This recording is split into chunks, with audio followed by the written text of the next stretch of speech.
Hello students, welcome back again. 10th class political book chapter number 6 video part number 5. Okay, we have discussed about in part number 4 about the last three national parties, means Communist Party of India जिसको CPIM कहते हैं, next Indian National Congress INC, after that 7th party Nationalist Congress Party NCP. Now we will discuss about in this video about the state parties, remaining part of the state parties, part number 5. Okay, now start. Yes, we have discussed about the state parties. About state parties we have discussed about some local parties. It means state parties. Some parties are there, they are very important, they are very powerful some areas, like some other parties like Biju Janata Dal, Sikkim Democratic Front, Mizo National Front, and the Telangana Rashtra Samiti. These are some important state parties. Okay, we have discussed about the national parties in previous videos, about complete 7. Okay, now at present we will discuss about the some other state parties or of their powers. Now, over the last 3 decades, the number and strength of these parties has expanded. आपको पता है कि पिछले लगभग 3 दशकों से, यानी कि 3 डिकेड्स का मतलब होता है नियर अबाउट 30 ईयर्स में, जो हम देखते हैं जो स्टेट लेवल की जो पार्टीज़ हैं उनकी जो नंबरिंग है, जो संख्या है, उनकी जो पावर है वो धीरे धीरे बढ़ रही है. ठीक है ना.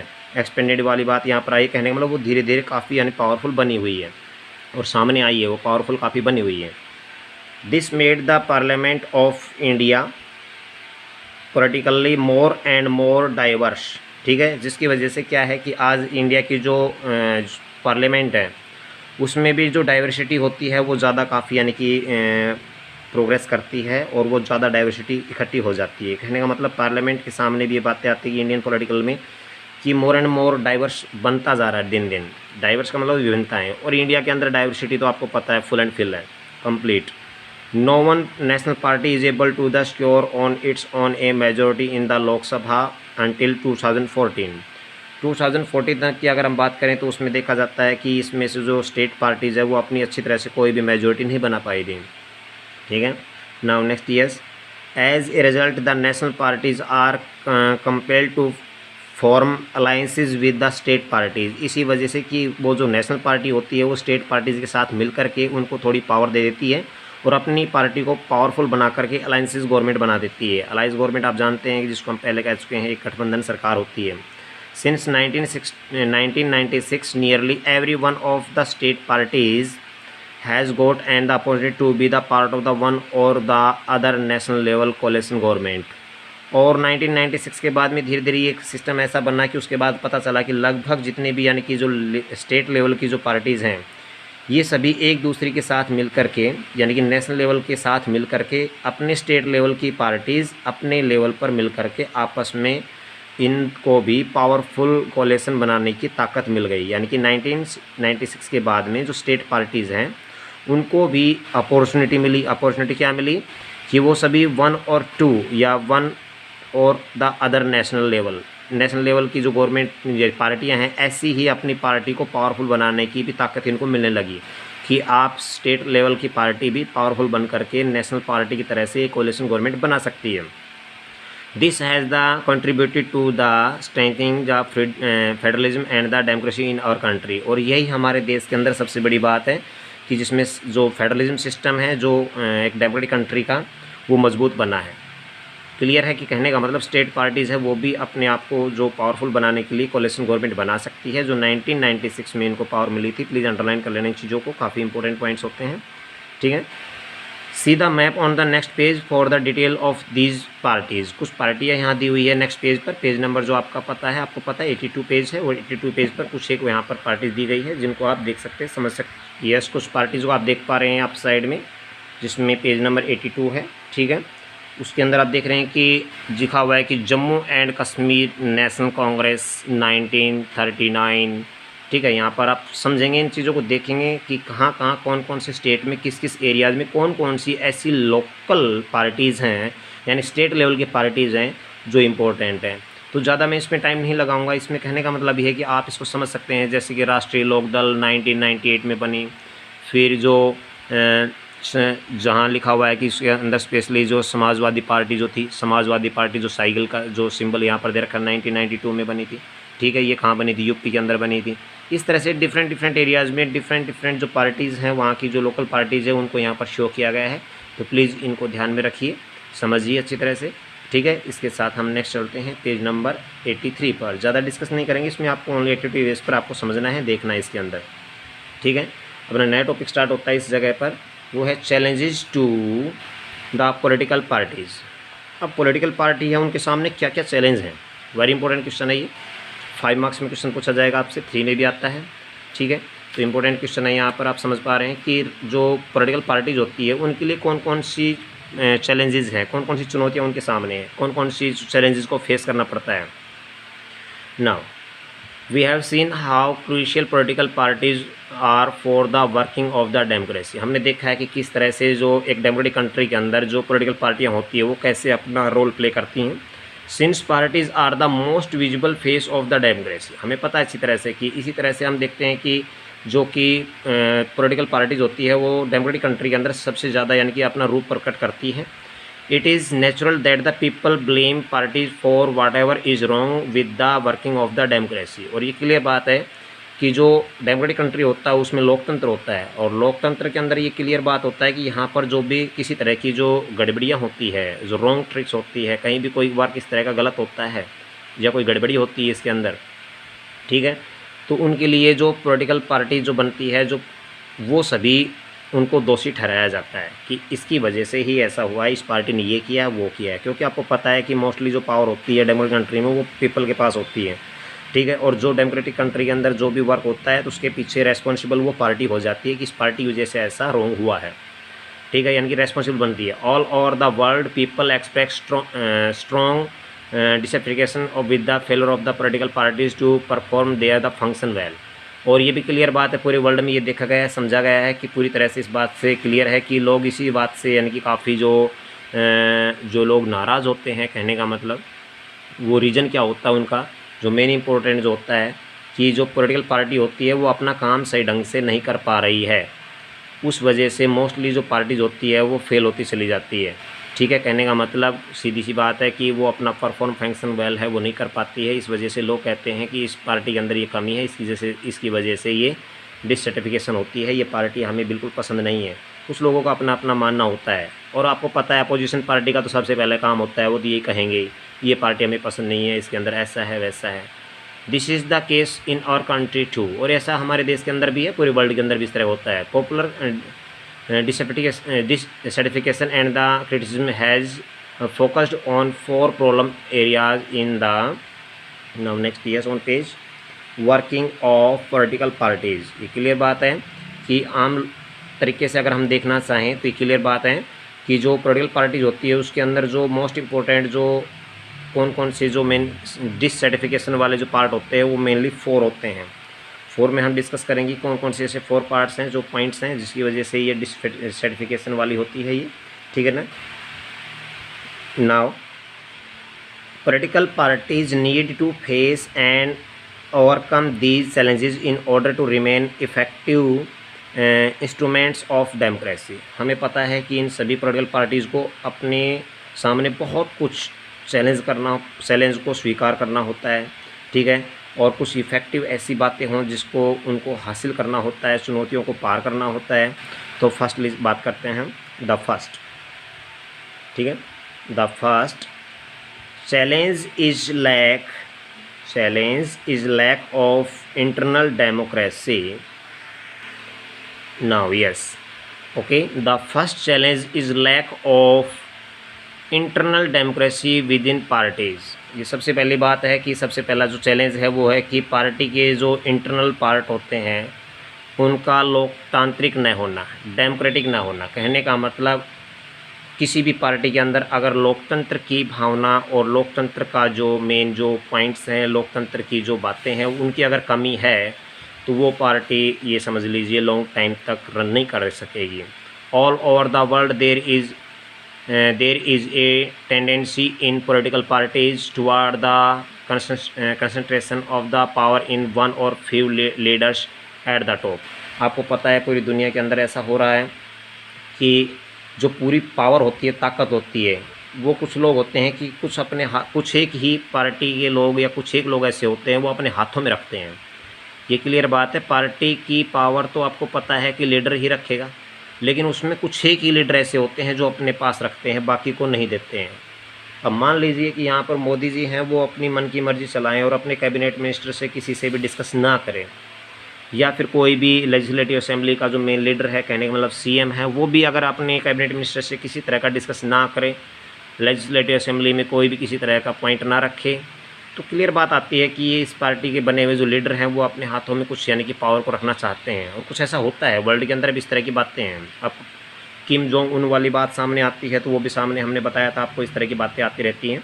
बट प्लीज़ कहने का मतलब ये है कि कुछ एक पार्टीज ऐसी होती है वर्ल्ड में, देखने को मिला है कि जो मोस्टली क्या करते हैं कि वो उस पार्टी के जो लीडर कुछ एक होते हैं, वन और फ्यू यानी कि एक अकेला या एक दो चार, वो पूरी की पूरी ताकत को यानी कि पावर को अपने पास रखना चाहते हैं, सबसे टॉप में रखना चाहते हैं। ये बहुत बड़ी समस्या है एक पॉलिटिकल पार्टी के सामने।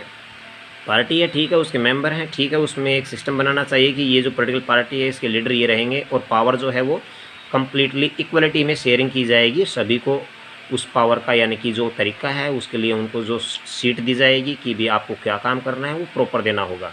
Parties do not keep membership registers, very important point सुनते चले जाना। पार्टियों के पास क्या होता है कि अपने जो मेंबर होते हैं उनकी ओपन लिस्ट होती है एक, ठीक है, and do not conduct internal election regularly, और वो कभी भी प्रॉपर तरीके से कोई भी रेगुलर यानी कि इलेक्शन नहीं कराना चाहते, ठीक है। वो कंटिन्यू, कहने का मतलब वो चुनाव नहीं कराना चाहते हैं कि बिल्कुल भी, और उनकी अपनी मीटिंग होती रहती है और डिस्कस करते रहते हैं कि नेक्स्ट टाइम हमें बनना है, कुछ पावर हमारे पास रहेगी, हमें अपना ऐसा करना है। लेकिन शायद डेमोक्रेटिक कंट्री के अंदर ऐसा होना बड़ा मुश्किल काम है, क्योंकि रेगुलर एक ही पार्टी आए तो उसके लिए पावर, या तो उसके पास बहुत ज़्यादा पावर है या लाइक्ड है और सर्टिफिकेशन वर्क है, तब तो वो आ रही है, अदरवाइज़ अपने आप सेल्फ नहीं आ सकती। Ordinary member of the party do not gate sufficient information on what happen inside the party. अब किसी पार्टी का मेंबर एक ऐसा हो जो मेरे जैसा हो, मान लीजिए, उसको ये नहीं पता कि पार्टी के अंदर क्या कुछ फाइनल डिसीजन चल रहा है, क्या कौन लोग किसके बारे में क्या बातें कर रहे हैं, ये किस तरह की पार्टी को रखना चाहते हैं। तो कहने का मतलब एक पार्टी का जो कार्यकर्ता है उसको भी कई बार तो इन्फॉर्मेशन नहीं मिल पाती है, और जो मेन जो लीडर होते हैं उनसे शेयर नहीं करते हैं, और इस वजह से वो पार्टी ऑटोमेटिकली ही डिसलाइक होने लग जाती है। लेकिन पार्टी को पता नहीं चलता है कि हम ऐसा करके अपनी पार्टी को ही यानी कि डिफीट कर रहे हैं। They do not have the means or the connections needed to influence the decision, ठीक है। कहने का मतलब उन लोगों को बिल्कुल भी इस बात का पता नहीं चलता है कि पार्टी के अंदर क्या चल रहा है। उनके पास तो नेताओं से जो रिलेटेड जो फैसले होते हैं, ठीक है, डिसीजन होते हैं, वो उनकी यानी कि अपनी ताकत बनी रहती है। As a result the leaders assume greater power to make the decision in the name of the party. अभी मैंने आपको बताया वही बात सामने आ जाएगी। किसी की वजह से क्या होता है कि जो पॉलिटिकल पार्टी कोई भी है, चाहे कोई भी, यहाँ पर हमने ज़रूरी नहीं कि नेशनल लेवल की पार्टी की बात करें, चाहे वो नेशनल लेवल की पार्टी हो या अदर पार्टी हो, वो पार्टी क्या करती है अपने नेम के साथ में पूरी तरह से डिसीजन लेना शुरू कर देती है, कोई दूसरे को बिल्कुल भी एंट्री नहीं करती है। Since one or few leaders exercise paramount to the power in the party, और ये क्लियर दिखता है कि कुछ एक लोग ऐसे हैं जो इन चीज़ों को डिसीजन लेने में आगे लगे हुए हैं, बाकी कोई नहीं कर पा रहा है, ठीक है। Those who disagree with the leadership find it, और जिसकी वजह से ऐसा होता है कि जो लोग होते हैं वो इस तरह की जो पार्टी से वो खुश नहीं होते हैं। यहाँ एक एग्जांपल दिया हुआ है, आप समझेंगे, देखेंगे, ठीक है। यहाँ आप देखते हैं किस तरह से एक टीवी के अंदर जितने भी जो लोग हैं यहाँ पर, और एक ही व्यक्ति है जो उनको नचा रहा। आपने जो पपेट का देखा होगा, पप्पट इसको बोलते हैं, कठपुतली का खेल देखा होगा, किस तरह से एक अकेला लीडर अपने पार्टी के मेंबरों को कैसे नचा रहा है। इट मीन्स उनके हाथों में लगाम होती है और वो उनको मन की मर्जी आए उधर नचाता है। तो कहने का मतलब इस तरह से अगर किसी पार्टी में इस तरह की अगर जो डिसएडवांटेजेस हैं तो क्लियर बात है कि वो पार्टी फेल होगी बहुत जल्दी, ठीक है। Yes you are seeing in this picture यहाँ शो कर रखा है, साइड में रिटर्न में है, Berlusconi was the prime minister of Italy. Berlusconi was the prime minister of Italy. He is also one of the top businessman in Italy. He is the leader of the Forza Italia founded in 1993। ठीक है, आप समझ पा रहे हैं अच्छी तरह से। ये जो बर्लुस्कोनी इटली के प्रधानमंत्री थे और वो इटली के सबसे बड़े व्यवसायों में थे, बिजनेसमैन के रूप में थे। ठीक है, और उन्होंने 1993 में एक फोर्जा इटालिया जो पार्टी थी उसके जो नेता थे वो। ठीक है, हिज कंपनी ऑन्स टीवी चैनल्स, और उसकी अपनी जो कंपनी है टीवी चैनल वो काफ़ी यानी कि most important publishing company at foot block club a she मेलिन एंड ए बैंक। ठीक है, उनके अपने सबसे बड़े यानी कि टीवी चैनल्स हैं और महत्वपूर्ण प्रकाशन गृह जिसको बोलते हैं, स्पेशली पब्लिशिंग कंपनी होती है जिसमें पब्लिश किया जाता है। ठीक है, और कुछ एक उसके फुटबॉल क्लब भी हैं और बैंक के मालिक भी हैं वो। इससे पता चल रहा है एक्चुअल में कितना पावरफुल है। This cartoon was made during the last elections, और ये जो था, ये पिक्चर बनाई गई यहाँ पर जो कार्टून शो किया गया है, ये लास्ट इलेक्शन के टाइम में दिया गया था। इससे पता चलता है एक्चुअल में लास्ट में देखिए यहाँ पर कार्टून के रूप में एक बुक के साथ हमारे चलते रहते हैं। ठीक है, तो यहाँ लिखा हुआ है वोट फॉर, अप साइड में देखिए वोट फॉर। वोट फॉर किसके लिए? वुमेन के लिए लिया गया है। ठीक है, जिससे पता चलता है why don't parties give enough tickets to women, is that also due to lack of the internal democracy. ये भी बात सही है कि जो पार्टीज होती है वो वीमेंस को ज़्यादा टिकट क्यों नहीं देती है। क्या वो किसी लोकतंत्र के अंदर रहने का उनके अंदर कोई कमियां हैं? ऐसा तो नहीं है, लेकिन फिर भी क्या रीज़न है जो मोस्टली यानी कि ये तो हमें पता है कि टू क्लियर है difficult to continue in the party. इस तरह से जो कंटिन्यू पार्टी में रहना बड़ा मुश्किल हो जाता है अगर इस तरह की अगर किसी एक ही यानी कि पार्टी के पास या किसी लीडर के पास उसकी पावर होती है। More than loyalty to party principle and the policies personal loyalty to the leader become more important. ये भी क्लियर बात है कि पार्टी के अपने कुछ लॉयल्टी प्रिंसिपल्स होते हैं, मतलब कि कुछ सिद्धांत होते हैं, कुछ अपने रूल रेगुलेशन होते हैं, हर एक पार्टी के अपने अपने होते हैं। ठीक है, और उसके अंदर जो मोस्ट पावरफुल जो पॉलिसी होती है वो पर्सनल लॉयल्टी होती है, वो स्पेशल लीडर की होती है। कहने का मतलब एक पार्टी के अंदर मानते हैं कि पावर तो लीडर के पास होती है, बट उसके भी अपने एक लॉयल्टी सिस्टम होता है, एक राजशाही जिसको निष्ठा कह सकते हैं। ठीक है, निष्ठावान होते हैं वो लोग।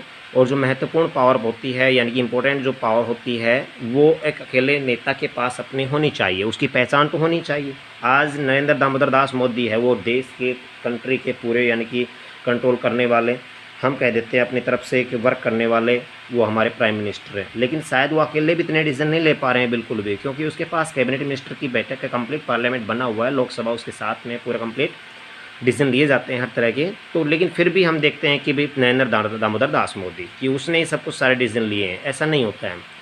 वो भी सारे डिसीजन लिए जाते हैं, वो उनके अपने एक प्लान होती है, पॉलिसी होती है जिसके थ्रू वो यूज़ करते हैं। सेकंड चैलेंज है पॉलिटिकल पार्टी के सामने, वो है the second challenge of the dynasty succession in the related to the first one. कहने का मतलब दूसरी चुनौती जो है, दूसरी जो यानी कि चैलेंज है पॉलिटिकल पार्टी के सामने, वो ये है कि जो हम जिसको बोलते हैं ना डायनेस्टी, और डायनेस्टी आप जानते हैं वंशवाद, कि जैसे कि दादाजी थे लीडर, फिर उसके बेटे हो गए, मतलब हमारे फादर हो गए, फिर हो सकता है आने वाले टाइम में हम हो जाएं, फिर हमारी जनरेशन हो जाए। ऐसे कहने का मतलब एक दूसरे कंटिन्यू अपनी पार्टी को बना करके रहने वाले लोग होते हैं। इस तरह की बड़ी चैलेंज वाली बात होती है। ठीक है, since most political parties do not practice open and transparent procedure for the functioning there are few ways for the ordinary worker to the rise up to the top in party। इससे पता चलता है हमें कि कुछ एक ही party ऐसी हैं या अधिकांश पार्टियां ऐसी हैं जो मोस्टली अपना जो वर्क करती है वो ट्रांसपेरेंसी से करती हो। ट्रांसपेरेंसी आप जानते होंगे, ट्रांसपेरेंट यहाँ पर लिखा हुआ, वेरी मोस्ट इंपोर्टेंट क्वेश्चन है ये। पारदर्शिता मतलब कि कुछ भी नहीं छुपाती हो, साफ साफ काम करती हो, सबको बता कर करती हो। शायद कोई पार्टी ऐसी होगी जो क्लियर बताती हो। मोदी जी ने जो नोटबंदी की थी क्या बताया था पहले? नहीं बताया, एकदम से झटके से डिसीजन लिया और उस पर एक्शन लेकर के काम किया। तो कहने मतलब कोई भी फंक्शन होता है, कोई भी होता है, वो ट्रांसपेरेंसी कोई पार्टी ऐसी जो पहले से बता दे, लेकिन कुछ अपने रूल रेगुलेशन होते हैं, कुछ एक पार्टियों के कुछ रूल के यानी वर्क के, तो वो ट्रांसपेरेंसी सिस्टम होता है, उसको स्टॉप भी किया जाता है। ठीक है, तो work to the right to the top the in the party, यानी कि पार्टी को अच्छी तरह से यानी कि जो ट्रांसपेरेंसी करने का सिस्टम होता है, उनके जो वर्कर लोग होते हैं वो उस पावर को अपने मेंबर के सामने शो नहीं होने देते हैं कि हम क्या डिसीजन लेने वाले हैं, क्योंकि उनको पता है कि मेन लीडर को पता है कि पार्टी के मेंबर को सभी को अगर क्लियर बता दिया गया कि हमने डिसीजन तो लिया है, डिसीजन फाइनल हमारा ये है, उनसे डिस्कस ज़रूर किया है बट डिसीजन जो फाइनल लिया है वो अपने तक सीमित रखते हैं। क्योंकि अगर ऐसा हुआ किसी तरह का भी कोई डिसीजन लिया जाता है तो पॉलिटिकल पार्टी जो जितने भी मेंबर उसके बने हुए हैं वो मेंबर्स हर तरह से अपने आप को बेनिफिशियल बना सकते हैं। Those who happen to be the leaders are in the position of unfair advantage to favour people close to them और एवन देयर फैमिली मेम्बर्स। और ये क्लियर बात होती है कि जो भी लीडर होते हैं वो अनफेयर सिस्टम से प्रॉफिट कमाना शुरू कर देते हैं, अपने जो रिलेटिव होते हैं, अपने नज़दीक लोग होते हैं, ठीक है, वो क्या करते हैं, वो अपने ही लोगों को फिर बढ़ाना शुरू कर देते हैं। अब मान लीजिए मोदी जी ने बता दिया कि मैं नोटबंदी मत करने वाला हूँ, तो अगर जितने भी कैबिनेट मिनिस्टर होते हैं तो सारे के सारे अपने मेंबर्स को बता देते, फैमिली मेंबर को भी, रिलेटिव को भी, दूर तक खबर पहुँच जाती कि ये पैसा जल्दी जल्दी एडजस्टमेंट कर लो, मोदी जी अभी नोटबंदी करने वाले हैं, ऐसा कर लो। तो चुनौतियाँ हैं ये एक्चुअल में ये बड़ी समस्या है। लेकिन कुछ एक लोग अपने आप को ही पावरफुल बनाने के लिए, अपने आप को डिसीजन लेने के लिए अपने मेंबर को बता देते हैं कि हम ये डिसीजन लेने वाले हैं, आप फ्री एंड फेयर रहना, फिर कोई भी आप पर सवाल नहीं खड़े करेंगे।